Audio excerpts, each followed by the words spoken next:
Assalamualaikum warahmatullahi wabarakatuh. Saya Syekh Abudin. Terima kasih banyak kerana anda berada di channel YouTube saya dan terima kasih banyak jika anda telah tekan butang subscribe. Kalau belum tekan butang berkenaan, tekan butang itu sekarang. Jika ada video yang bermanfaat, insya-Allah akan ada di feed YouTube anda. Minggu lepas heboh isu Mahat Tahfiz milik Ustaz Abdullah Khairi minta dana infak sebanyak 490,000 sumbangan daripada orang ramai untuk melengkapkan kos pembinaan Kubah Surau Pusat Kecemerlangan Asy-Syafi'i, iaitu satu sekolah yang diasaskan oleh Ustaz Abdullah Khairi. Sebelum ini beliau telah membuka wakaf sebanyak 400,000 untuk pembinaan surau berkenaan. Dibuka juga 700,000 sampai 1 juta pun ada. Cuma saya tak pasti waktu dia buat kempen tu dah kira sekali dengan kos kubah ataupun belum. Sebab tengok gambar kubah sebelum ini tak adalah sampai 60 kali 60 kaki. Tapi nak buat macam mana? Rangka kubah pun dah buat dan Ustaz Abdullah Khairi maklum minggu lepas sejak viral isu ini, ramai pula orang yang berpusu-pusu datang memberikan infak kepada projek berkenaan.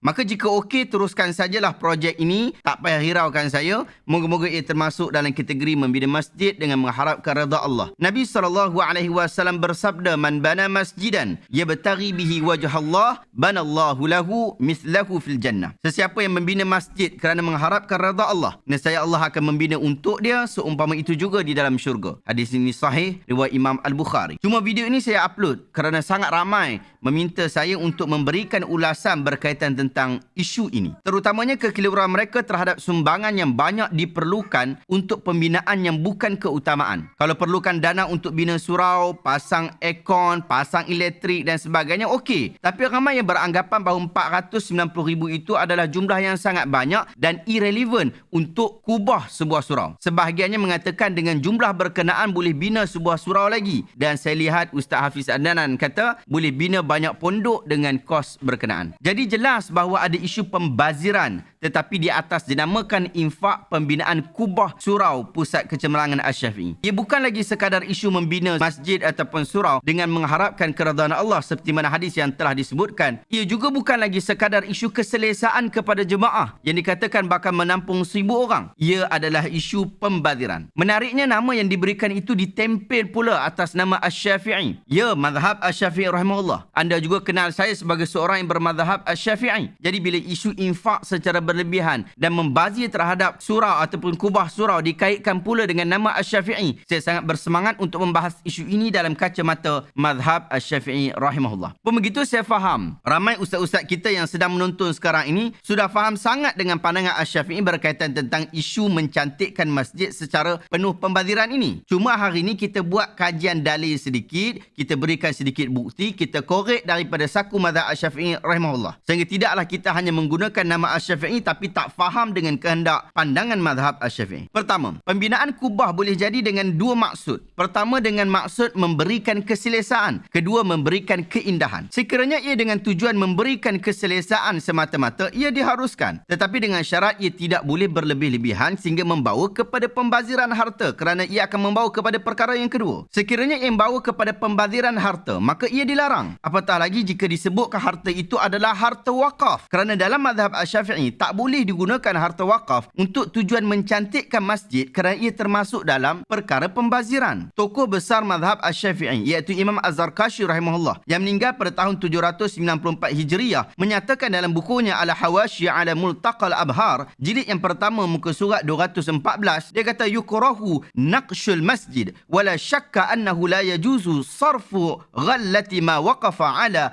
amaratihi fi dhalik. Dimakruhkan mencantikkan masjid dengan ukiran, maksudnya ukiran emas. Tidak diragukan lagi juga bahawa ia tidak boleh digunakan hasil wakaf untuk pembinaan masjid, untuk mengimarahkan masjid dengan tujuan berkenaan. Maksudnya, harta wakaf ni hanya boleh digunakan untuk membina dan memberikan keselesaan kepada jemaah, bukan diguna secara berlebihan sehingga perkara-perkara yang tak patut seperti pembinaan kubah yang begitu mahal, tulisan-tulisan khat yang dibuat dengan emas dan perak, jubin dan tempat ambil wuduk yang melampau harga dia, mimbar yang harga standard Crazy Rich Malaysia, semua ini pembaziran harta wakaf. Sehingga nanti waktu nak bayar bil elektrik, nak bayar bil air, nak beli aircon, nak beli PA system, nak beli kapet, beli sejadah, kena pergi cari wakaf, dana wakaf yang lain. Sedangkan dana-dana wakaf yang telah dikumpulkan sebelum ini telah digunakan secara membazir. Ini dilarang di dalam mazhab Asy-Syafi'i rahimahullah. Seorang lagi tokoh mazhab Asy-Syafi'i Syafi'i, iaitu Qadhi Husain bin Muhammad yang meninggal pada tahun 462 Hijriah, yang merupakan salah seorang daripada Ashabul Wujuh, anak murid pula kepada Ashabul Wujuh, iaitu anak murid Abu Bakar Al-Qaffal yang meninggal pada tahun 417 Hijriah. Al-Qadhi Husain dia sebut, dia kata la yajuzu sarfuha ila tajsis wa tazwiq. Tidak boleh menggunakan harta wakaf untuk tujuan mencantikkan dan membuat ukiran-ukiran yang mahal untuk masjid. Anda boleh rujuk dalam kitab Al-Hawashi ala Muntaqal Abhar jilid pertama muka surat 214. Maksud tidak boleh di sini adalah tidak boleh berlebih-lebihan. Kalau tak berlebih-lebihan tak ada masalah. Adapun jika digunakan sekadar keperluan, maka ia tidak ada masalah, keperluan memberikan keselesaan kepada jamaah. Tetapi kalau sudah kubah saja harga satu masjid, maka perlu dihindari perkara ini kerana membawa kepada pembaziran yang nyata dan dibimbangi tidak amanah di dalam menguruskan harta wakaf, harta sumbangan, harta infak orang awam. Allah Ta'ala sebut dalam surah Al-A'raf ayat 31, wala tusrifu innahu la yuhibbul musrifin. Jangan kamu melakukan pembaziran kerana Allah tidak suka orang-orang yang membazir. Demikian juga Allah Ta'ala sebut di dalam surah Al-Isra ayat 26, ayat 27, wala tubadzir tabdzira innal mubadzirina kanu ikhwana syayatin wa kana syaitanu lirabbih kafura. Jangan kamu boros-boros, bazir-bazirkan harta kamu, kerana orang yang membazir ini adalah rakan-rakan setan.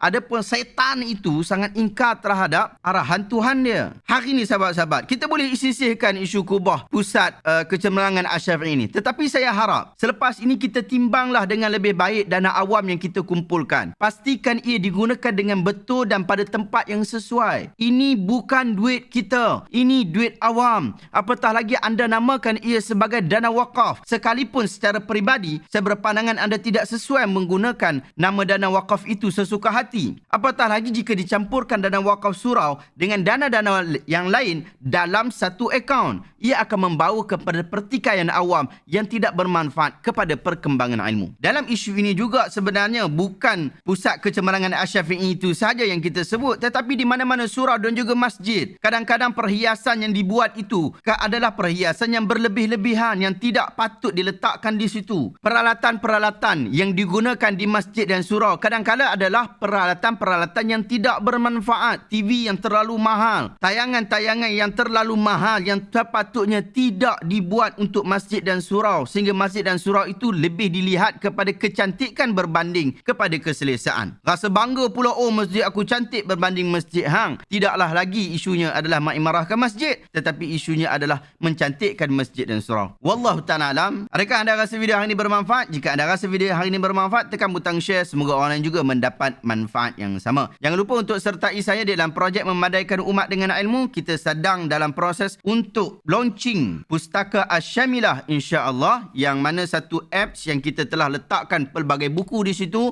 Anda boleh baca secara percuma dan anda boleh buat semakan secara percuma di dalam apps berkenaan. Sama-sama kita join dalam isu infak ini. Tekan butang yang saya letakkan dekat description. Terima kasih banyak. Assalamualaikum warahmatullahi wabarakatuh.